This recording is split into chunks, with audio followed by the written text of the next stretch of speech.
Y a-t-il une vie après la mort? La mort fait peur, la mort questionne, fascine. Quand on a été confronté avec la mort, on a pu la regarder droit dans les yeux ou bien l'éviter d'une façon ou d'une autre.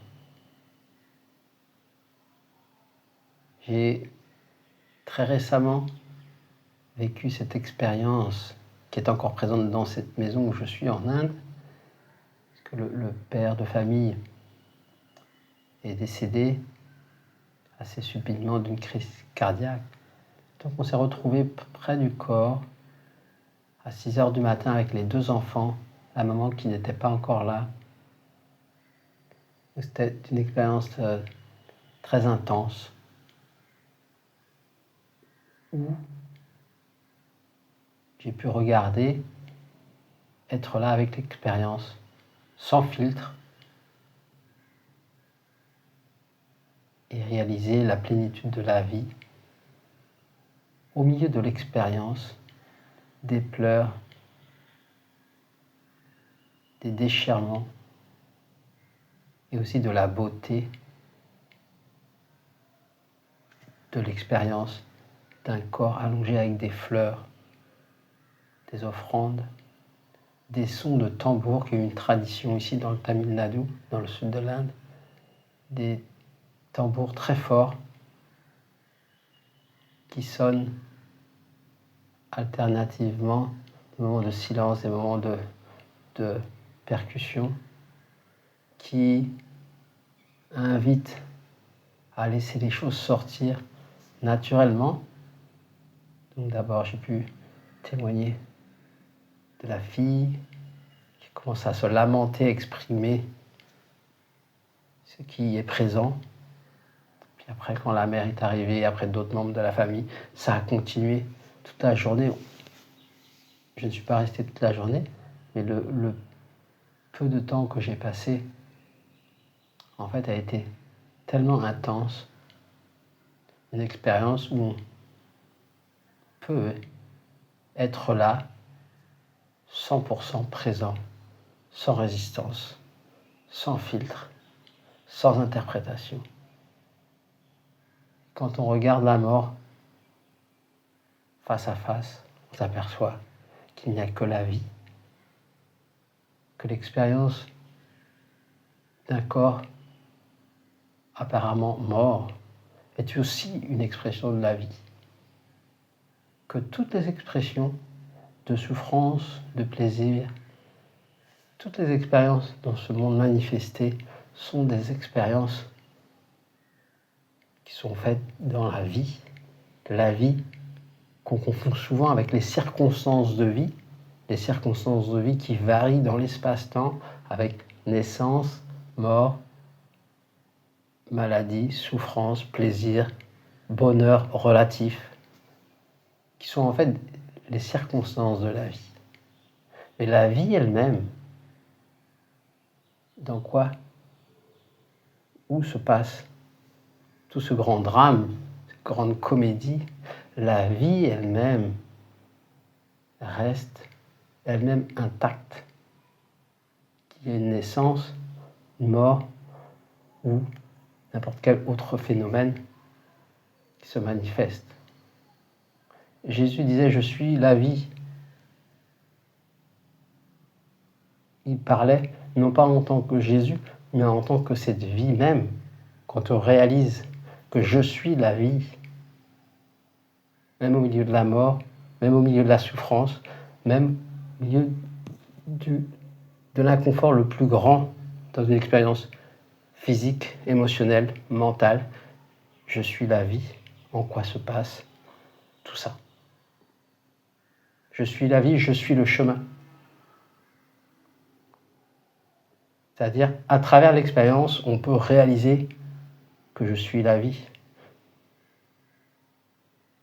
Au lieu de rester identifié à un corps physique, à une personne, je peux réaliser cette chose qui est éternelle, qui est toujours là, cette présence absolue, cette présence infinie, la vie, qu'on peut appeler le soi, le Tao, Dieu, n'importe quel mot, en fait, qu'on peut résumer à un mot beaucoup plus simple, qui est la vie. La vie qui est toujours là, présence absolue. Et ça, on peut le réaliser quand on garde les yeux ouverts. Tout ce qu'on vit en demi-présence, avec des filtres, avec des résistances, à travers notre conditionnement, ne nous permet pas de connaître ce qui est la nature des choses. Seulement quand on peut être là, pleinement présent dans l'expérience nue, vraie, alors la vie se révèle pour ce qu'elle est, intouchable, inviolable, pure, le fondement même de toute chose. Alors, on s'aperçoit que tout le reste, tous les questionnements, toutes les approches, toutes les pratiques se résument à une seule chose, la vie. Et ça devient une expérience directe, une méditation sur la vie, être la vie. N'importe quelle forme qu'elle prenne, je suis la vie, je suis le chemin. À travers l'expérience, je peux réaliser que je suis la vie et je suis aussi la destination, puisque je suis déjà la vie. Donc je suis la vie, je suis le chemin et je suis la destination. Donc ces paroles que des grands maîtres ont prononcées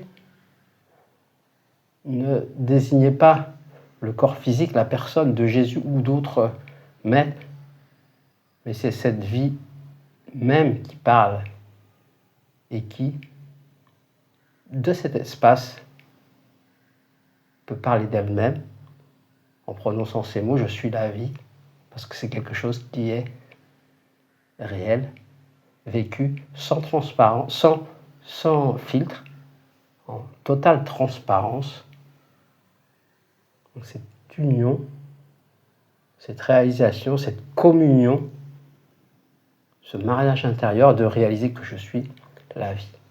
Donc, même si j'ai des expériences de maladie, d'inconfort, de quelque ordre qu'il soit, je suis la vie, je suis le chemin, je suis la destination. Plus simple encore, seulement, je suis la vie. Méditation sur la vie, donc, à traverser tout ce qui se passe en nous, autour de nous, dans le monde, toutes les expériences qu'on peut avoir, quand elles nous invitent à être là pleinement, on peut observer tout ce qui tend à l'éviter, à vouloir ne pas vivre ce qui est désagréable, parce que ça fait peur, parce que ça secoue, parce que ça peut trembler, ça peut secouer, mais rester là, les yeux grands ouverts, au milieu de l'expérience. Quand on ne fuit plus, la vie se révèle et on reste sans mots. Et après, si on en parle, c'est pour exprimer cela qui dépasse toutes les expériences et qui est dans toutes les expériences. Donc voilà pour mon message aujourd'hui, mon partage. Je vous remercie de regarder cette vidéo. Je vous invite à l'aimer, à la partager, à vous abonner, à regarder ce qui est écrit sous la vidéo et je vous retrouve très bientôt. Merci.